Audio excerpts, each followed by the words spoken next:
ನೋಡಿ ಸದ್ಯಕ್ಕೆ ನಮ್ಮ ರಾಜ್ಯದಲ್ಲಿ ಗ್ಯಾಸ್ ಸಿಲಿಂಡರ್ ಅಭಾವ ಉಂಟಾಗ್ತಾ ಇದೆ. ಬಹಳಷ್ಟು ಸಮಸ್ಯೆ ಈಗ ಆಗ್ತಾ ಇರುವಂತದ್ದು. ಹಾಗಾಗಿ ಈ ಕುರಿತು ಈಗಾಗಲೇ ಸಿಎಂ ಸಿದ್ದರಾಮಯ್ಯ ಕೇಂದ್ರಕ್ಕೂ ಕೂಡ ಪತ್ರ ಬರೆದಿದ್ದಾರೆ. ಏನಾದರೂ ಒಂದು ಪರ್ಯಾಯ ವ್ಯವಸ್ಥೆ ಮಾಡಿಕೊಡಿ, ಇಲ್ಲ ಅಂತಂದ್ರೆ ಕನಿಷ್ಠ ಪಕ್ಷ ಇಲ್ಲಿ ವಾಣಿಜ್ಯ ಬಳಕೆ ಸಿಲಿಂಡರ್ ಏನಿದೆ ಅಥವಾ ಇಲ್ಲಿ ಕಮರ್ಷಿಯಲ್ ಸಿಲಿಂಡರ್ ಏನ್ ಬೇಕಾಗಿದೆ ಅದಕ್ಕಾದ್ರೂ ಇಲ್ಲಿ ಏನಾದರೂ ಸಮಸ್ಯೆ ಆಗ್ತಾ ಇದೆ, ಅದಕ್ಕೆ ಏನಾದರೂ ಒಂದು ವ್ಯವಸ್ಥೆ ಮಾಡಿ, ಅಥವಾ ಬೆಲೆ ಏರಿಕೆ ಆಗ್ತಾ ಇದೆಯಲ್ಲ ಅದಕ್ಕಾದ್ರೂ ಕಡಿವಾಣ ಹಾಕಿ, ಅಥವಾ ಈ ಒಂದು ಯುದ್ಧಗಳ ಮಧ್ಯೆ ಇಂಟರ್ಫೇರ್ ಆಗಿ ಏನಾದರೂ ಒಂದು ಸಂಧಾನ ಮಾಡುವಂತ ಪ್ರಯತ್ನ ಪಡಿ ಅಂತ ಹೇಳಿ ಎಲ್ಲರೂ ಕೂಡ ಮನವಿ ಮಾಡಿಕೊಳ್ತಾ ಇದ್ದಾರೆ. ಇದೀಗ ಮಧ್ಯಪ್ರಾಚ್ಯ ಕೊಲ್ಲಿ ರಾಷ್ಟ್ರಗಳಲ್ಲಿನ ವಾರ್ ಇದೀಗ ಭಾರತದಲ್ಲಿ ಮತ್ತೊಮ್ಮೆ ಗ್ಯಾಸ್ ಟ್ರಬಲ್ ಈಗ ಶುರುವಾಗಿದೆ. ಹಾಗಾಗಿ ಎಷ್ಟು ಬೇಡಿಕೆ ಇದೆಯಲ್ಲ ಅಷ್ಟು ಬೇಡಿಕೆ ಕಂಪ್ಲೀಟ್ ಆಗ್ತಾ ಇಲ್ಲ. ಎಷ್ಟೆಲ್ಲ ಕೇಳ್ತಾ ಇದ್ದಾರೆ ಸಿಲಿಂಡರ್ಗಳು ಅಷ್ಟು ಸಿಗ್ತಾ ಇಲ್ಲ. ಇಲ್ಲಿ ಬೆಂಗಳೂರಲ್ಲಿ ವಿಶೇಷವಾಗಿ ಕೆಲವೊಂದು ಹೋಟೆಲ್ಸ್ಗಳಿಗೆ ಎಲ್ಲವೂ ಕೂಡ ಆಲ್ ಓವರ್ ನೋಡೋದಾದ್ರೆ 22,000 ಸಿಲಿಂಡರ್ಗಳು ಪೂರೈಕೆ ಆಗಬೇಕಿತ್ತು. ಆದ್ರೆ ಒಂದು ದಿನಕ್ಕೆ ಕೇವಲ 11,000 ಪೂರೈಕೆ ಆಗ್ತಾ ಇದೆ. 11,000 ಇಲ್ಲಿ 22,000 ಇಲ್ಲಿ ಬಹಳಷ್ಟು ವ್ಯತ್ಯಾಸ ಇದೆ. ಹಾಗಾಗಿ ಹೇಗ್ ಮ್ಯಾನೇಜ್ ಮಾಡೋದು ಅಂತ ಹೇಳಿ ಇಲ್ಲಿ ತಲೆನೋವಾಗಿದೆ. ಈಗ ವಾಣಿಜ್ಯ ಸಿಲಿಂಡರ್ ಪೂರೈಕೆಯಲ್ಲಿ ಭಾರಿ ವ್ಯತ್ಯಯ ಕಂಡು ಬರ್ತಾ ಇದೆ. ತಮಿಳುನಾಡು ಪುದುಚೇರಿಯಲ್ಲೂ ಕೂಡ ಗ್ಯಾಸ್ ಸಮಸ್ಯೆ ಉಂಟಾಗ್ತಾ ಇದೆ. ದೆಹಲಿ, ಮುಂಬೈ, ಒಡಿಶಾ ಹೋಟೆಲ್ನಲ್ಲೂ ಕೂಡ ಸಮಸ್ಯೆ ಉಂಟಾಗ್ತಾ ಇದೆ.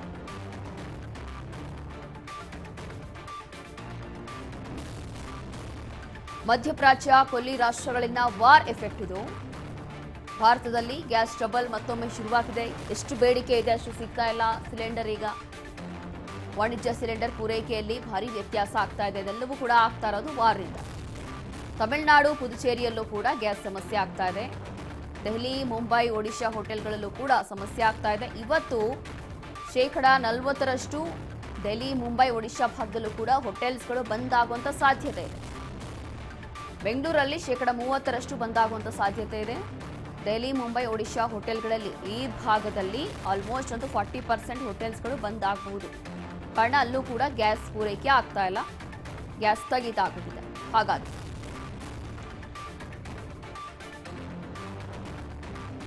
ವಾಣಿಜ್ಯ ಸಿಲಿಂಡರ್ ಪೂರೈಕೆಯಲ್ಲಿ ಭಾರಿ ವ್ಯತ್ಯಯ ಆಗ್ತಾ ಇದೆ. ನೋಡ್ತಾ ಇದೀವಿ, ಗಮನಿಸ್ತಾ ಇದೀವಿ. ಈಗ 12 ದಿನ ಆಯಿತು ಯುದ್ಧ ಆರಂಭ ಆಗಿ. 12 ದಿನಕ್ಕೆ ಈ ಪರಿಸ್ಥಿತಿ ಆಗಿದೆ.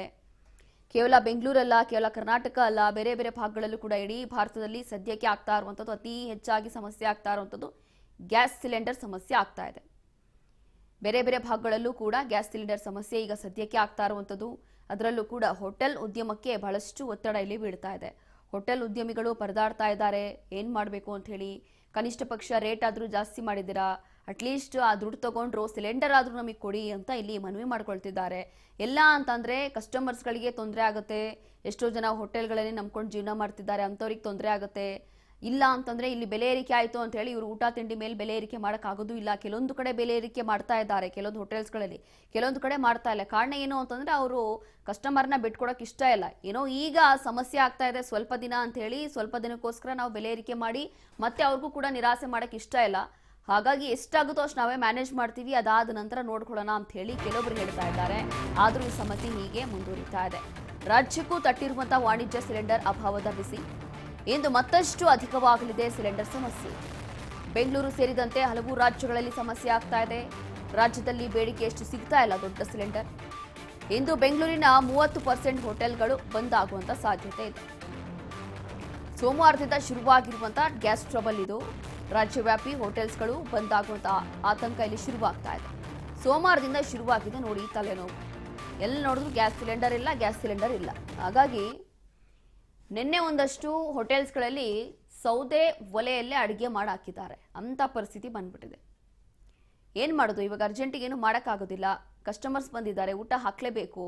ಇಲ್ಲ ಅಂತಂದರೆ ದಿಢೀರಾಗಿ ಬಂದ್ ಮಾಡೋಕ್ಕಾಗೋದಿಲ್ಲ. ದಿಢೀರಾಗಿ ಬಂದ್ ಮಾಡಿದ್ರೆ ಪಾಪ ಅವ್ರಿಗೆ ಸಮಸ್ಯೆ ಆಗುತ್ತೆ. ಹೀಗೆ ಆ ಒಂದು ಸಿಚುವೇಶನ್ ತಕ್ಕನಂಗೆ ಎಲ್ಲವೂ ಕೂಡ ಮ್ಯಾನೇಜ್ ಮಾಡ್ತಾ ಇದ್ದಾರೆ. ಆದರೆ ಇದೆಲ್ಲವೂ ಕೂಡ ಟೆಂಪ್ರವರಿ ಅಷ್ಟೇ. ಇದನ್ನ ಪರ್ಮನೆಂಟ್ ಸೊಲ್ಯೂಷನ್ ಮಾಡೋಕ್ಕಾಗೋದಿಲ್ಲ. ಪರ್ಮನೆಂಟ್ ಸೊಲ್ಯೂಷನ್ ಅಂತ ಏನು ಕೊಡ್ತೀರಾ? ಇಲ್ಲ ಅಂತಂದರೆ ಇನ್ನು ಎಷ್ಟು ದಿನ ಹೀಗೆ ಒದ್ದಾಡಬೇಕು? ಅದಾದರೂ ಹೇಳಿ ಅಂತ ಹೇಳಿ ಕೇಂದ್ರ ಸರ್ಕಾರಕ್ಕೆ ಈಗ ಬಹಳಷ್ಟು ಒತ್ತಡ ಬೀರ್ತಾ ಇದೆ. ಎಲ್ಲರೂ ಕೂಡ ಹೋಟೆಲ್ ಉದ್ಯಮಿಗಳೇ ಇರ್ಬೋದು, ಅಥವಾ ಹೋಟೆಲ್ ಸಂಘದ ಮಾಲೀಕರೇ ಇರ್ಬೋದು, ಸಿಎಂ ಸಿದ್ದರಾಮಯ್ಯ ಅವರೇ ಇರ್ಬೋದು, ನಮ್ಮ ರಾಜ್ಯದಿಂದ ವಿಶೇಷವಾಗಿ ಅವ್ರ ಮೇಲೆ ಒತ್ತಡ ಹಾಕ್ತಾ ಇದ್ದಾರೆ. ಗ್ಯಾಸ್ ಸಿಲಿಂಡರ್ ಏನು ಪೂರೈಕೆ ಆಗ್ತಾ ಇಲ್ಲ, ಅದಕ್ಕೆ ಸ್ವಲ್ಪ ಆದರೂ ಏನಾದರೂ ವ್ಯವಸ್ಥೆ ಮಾಡಿ, ಇದಕ್ಕೆ ಮಧ್ಯಸ್ಥಿಕೆ ವಹಿಸಿ, ಇಲ್ಲ ಅಂತಂದರೆ ಯುದ್ಧ ಆದರೂ ನಿಲ್ಲಿಸಿ ಅಂತೇಳಿ ಈ ರೀತಿಯಾದಂಥ ಬೇಡಿಕೆಗಳನ್ನು ಇಟ್ಕೊಳ್ತಾ ಇದ್ದಾರೆ. ಆದರೆ ನಿಜವಾಗ್ಲೂ ಇದು ವರ್ಕೌಟ್ ಆಗುತ್ತಾ ಅಥವಾ ಇಲ್ವಾ? ಕೇಂದ್ರದಿಂದ ಕೆಲವೊಂದು ಕಠಿಣ ಕ್ರಮ ಕೂಡ ಜಾರಿಯಾಗಿದೆ, ಅದು ಬೇರೆ ಪ್ರಶ್ನೆ. ಏನು ಕಠಿಣ ಕ್ರಮ ಜಾರಿಯಾದರೂ ಕೂಡ ಇಲ್ಲಿ ಅದೇನು ಯುದ್ಧ ಮಾಡ್ಕೊಂಡು ಸತ್ರೂ ಕೂಡ ತೊಂದರೆ ಆಗ್ತಾ ಇರೋದು ಜನಸಾಮಾನ್ಯರಿಗೆ. ಹಾಗಾಗಿ ಇಲ್ಲಿ ಕೂಲಿ ಕಾರ್ಮಿಕರಿರ್ಬೋದು, ರೈತರೇ ಇರ್ಬೋದು, ಅಥವಾ ಹೋಟೆಲ್ ಮಾಲೀಕರು ಇರ್ಬೋದು, ಹೋಟೆಲ್ ಉದ್ಯಮಿಗಳಿರ್ಬೋದು, ಎಂಥವ್ರಿಗೆಲ್ಲರಿಗೂ ಕೂಡ ಬಹಳ ಸಮಸ್ಯೆ ಆಗ್ತಾ ಇರುವಂಥದ್ದು. ಹಾಗಾಗಿ ರಾಜ್ಯವ್ಯಾಪಿ ಹೋಟೆಲ್ಸ್ಗಳು ಬಂದ್ ಆಗುವಂಥ ಸಾಧ್ಯತೆ ಇದೆ. ಹೇಗಾದ್ರೂ ಮಾಡಿ ಇದನ್ನ ಕೂಡಲೇ ಈ ಒಂದು ಯುದ್ಧ ನಿಲ್ಲೇಬೇಕು ಅಂತ ಹೇಳಿ ಎಲ್ಲರೂ ಕೂಡ ಮನವಿ ಮಾಡ್ಕೊಳ್ತಾ ಇದ್ದಾರೆ. ಆದರೆ ಯುದ್ಧ ನಿಲ್ಲುತ್ತಾ ಇಲ್ವಾ ಅನ್ನುವಂಥದ್ದು ಈಗಲೂ ಕೂಡ ಗೊತ್ತಿಲ್ಲ. ಬಹುಶಃ ಹೀಗೆ 1 ತಿಂಗಳಾದ್ರೂ ಮುಂದುವರಿಯುವಂಥ ಸಾಧ್ಯತೆ ಕೂಡ ಇದೆ. ಇನ್ನು ರಾಜ್ಯದಲ್ಲಿ ಹೆಚ್ಚಾಗ್ತಾ ಇರುವಂತಹ ವಾಣಿಜ್ಯ ಸಿಲಿಂಡರ್ ಅಭಾವ ಕೋಲಾರ, ಚಿತ್ರದುರ್ಗ, ದಾವಣಗೆರೆ, ಬಾಗಲಕೋಟೆ, ಕೊಪ್ಪಳ, ವಿಜಯಪುರ, ರಾಯಚೂರಿನಲ್ಲೂ ಕೂಡ ಗ್ಯಾಸ್ ಸಿಲಿಂಡರ್ ಅಭಾವ ಉಂಟಾಗಿದೆ. ಕೆಲವು ಜಿಲ್ಲೆಗಳಲ್ಲಿ ಹೋಟೆಲ್ ಮಾಲೀಕರು ಕೆಲ ತಿಂಡಿಗಳಿಗೆ ಬ್ರೇಕ್ ಹಾಕ್ಬಿಟ್ಟಿದ್ದಾರೆ. ಮಸಾಲಾ, ಸೆಟ್ ದೋಸೆ ಸೇರಿ 10ಕ್ಕೂ ಹೆಚ್ಚು ತಿಂಡಿಗಳು ಇಲ್ಲಿ ಬಂದ್ ಮಾಡಿದ್ದಾರೆ ನೋಡಿ. ಕಡಿಮೆ ಗ್ಯಾಸ್ ಅನ್ನ ಯೂಸ್ ಮಾಡಿ ಏನ್ ತಿಂಡಿ ಮಾಡಬಹುದು ಅದಷ್ಟೇ ಮಾಡ್ತಾ ಇದ್ದಾರೆ. ಚಪಾತಿ ಇರ್ಬೋದು, ದೋಸೆ ಇರ್ಬೋದು, ಇದಕ್ಕೆಲ್ಲ ಗ್ಯಾಸ್ ಬಳಕೆ ಜಾಸ್ತಿ ಆಗುತ್ತೆ ಅಂತ ಹೇಳಿ ಈ ತಿಂಡಿಗಳಿಗೆ ಬ್ರೇಕ್ ಹಾಕ್ಬಿಟ್ಟಿದ್ದಾರೆ ಕೆಲವು ಜಿಲ್ಲೆಗಳಲ್ಲಿ.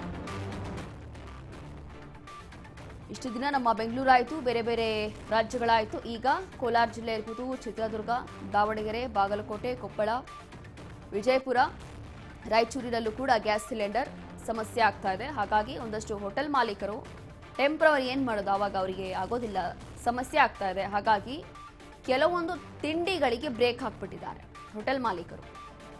ಕೆಲವೊಂದು ತಿಂಡಿಗಳನ್ನು ಬ್ರೇಕ್ ಹಾಕಿರುವಂಥದ್ದು ಮಸಾಲೆ ದೋಸೆ ಇರ್ಬೋದು, ಸೆಟ್ ದೋಸೆ ಇರ್ಬೋದು, ಇನ್ನು ಹಲವು ದೋಸೆಗಳು, ಹೆಚ್ಚು ತಿಂಡಿಗಳೇನಿದೆಯಲ್ಲ ಅಂಥ ತಿಂಡಿಗಳಿಗೆ ಈಗ ಬ್ರೇಕ್ ಹಾಕ್ಬಿಟ್ಟಿದ್ದಾರೆ. ಅದಕ್ಕೆ ಜಾಸ್ತಿ ಗ್ಯಾಸ್ ಬಳಕೆ ಆಗುತ್ತೆ ಅಂತ ಹೇಳಿ ಕಡಿಮೆ ಗ್ಯಾಸ್ ಬಳಕೆ ಮಾಡಿ ಏನೆಲ್ಲ ಅಡುಗೆ ಮಾಡಕ್ಕೆ ಸಾಧ್ಯ ಆಗುತ್ತೋ ಅಷ್ಟು ಮಾತ್ರ ಮಾಡ್ತಾ ಇದ್ದಾರೆ. ಆ ಪರಿಸ್ಥಿತಿ ಇವಾಗ ಇರೋದು. ಈಗೇನೋ ಕಡಿಮೆ ಗ್ಯಾಸ್ ಬಳಸಿ ಎಷ್ಟು ಸಾಧ್ಯ ಆಗುತ್ತೋ ಅಷ್ಟು ಮಾಡ್ತಾ ಇದ್ದಾರೆ. ಆದರೆ ಹೀಗೆ ಮುಂದುವರೆದ್ರೆ ಬಹುಶಃ ಒಂದು 3 ಅಥವಾ 4 ದಿನ ಹೀಗೆ ಕಂಟಿನ್ಯೂ ಆಯಿತು ಅಂತಂದ್ರೆ ಇನ್ನು ಮುಂದೆ ಅದು ಸಿಗೋದಿಲ್ಲ, ಅದು ಕೂಡ ಬಂದ್ ಆಗುವಂಥ ಸಾಧ್ಯತೆ ಇದೆ ಅಂತ ಹೇಳಿ ಹೋಟೆಲ್ ಮಾಲೀಕರು ಬಹಳ ಆತಂಕದಲ್ಲಿದ್ದಾರೆ. ಹಾಗಾಗಿ ಒಂದಷ್ಟು ಹೋಟೆಲ್ಗಳಲ್ಲಿ ಈ ರೀತಿಯಾದಂಥ ಒಂದು ಕ್ರಮವನ್ನು ತಗೊಂಡು ಕಡಿಮೆ ಗ್ಯಾಸಲ್ಲಿ ಏನೆಲ್ಲ ಮಾಡಬಹುದು, ಹೇಗೆ ಅವರಿಗೆ ಸದ್ಯಕ್ಕೆ ಹೇಗೆ ಮ್ಯಾನೇಜ್ ಮಾಡಬಹುದು ಅಂತ ಹೇಳಿ ಟೆಂಪ್ರವರಿ ಏನಾದರೂ ಒಂದು ಮಾಡೋಣ ಅಂತ ಹೇಳಿ ಮಾಡ್ತಾ ಇದ್ದಾರೆ. ಆದರೆ ಇದು ಪರ್ಮನೆಂಟ್ ಸೊಲ್ಯೂಷನ್ ಅಲ್ಲ. ಪರ್ಮನೆಂಟ್ ಸೊಲ್ಯೂಷನ್ ಏನಾದರೂ ಮಾಡಬೇಕು ಅಂತ ಹೇಳಿ ಒತ್ತಡ ಹಾಕ್ತಾ ಇದ್ದಾರೆ.